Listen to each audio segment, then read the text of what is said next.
Hey, what up everybody, this is iZonk, thanks for tuning in. So the trailer for the Balance Patch dropped, and it was a complete surprise to see how much they've actually changed. So instead of breaking down every move, I wanted to look at the biggest takeaways of what Capcom is probably trying to do. First thing we're gonna look at is the ability to dump your resources into longer combos. I edited the footage to show you the characters are dumping a lot of EX bar into combos and keep the juggles going. It's probably not that efficient to do this with the damage scaling, but it does look cool and it does give you the opportunity to finish somebody off if you have the resources. We even see completely new moves. I saw Ibuki's EX Command Dash, which makes a longer juggle route possible if you have the bars to spare. I really like what they did to Manat, who gets to spend like 2 or 3 EX bars on the orb. And Manat usually doesn't spend EX bars, so this is a real buff for her.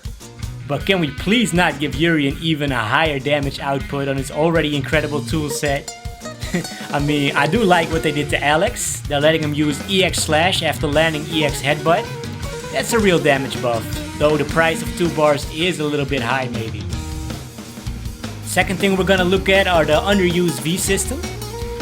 They already started this last patch, so I'm not surprised about this at all. They just continue to improve underused V skills and V triggers. And some of these buffs we're seeing here are to Poison's V-Skill 1, which nobody uses. Akuma V-Trigger 2, that even though it has been buffed to the moon and back, it's still not used. I really like what they did to Gil's Meteor. That puts them into a state so you can set up more Retribution combos. But the craziest of all is probably Rose. Her V-Trigger 2, it lets you combo on somebody after they have been thrown. So that's a massive buff because against Rose you could just sit and block, take the throw and not get up. But now you are stuck in a true 50-50 guessing game with massive damages depending on what you choose. Like if you get thrown or if you press or if you V-reversal or shift, you're in trouble regardless. So I think her V-Trigger goes from a bottom 5 to a top 10. Last thing we're gonna look at is like what's the actual goal of this patch, and I thought it would be a balance patch, that's what it's referred to, but by implementing these huge buffs, there's no way the game will be more balanced than it already was. I mean, the difference in tiers will no doubt grow by these changes, I'm really sure about that. And honestly, I'm all for it.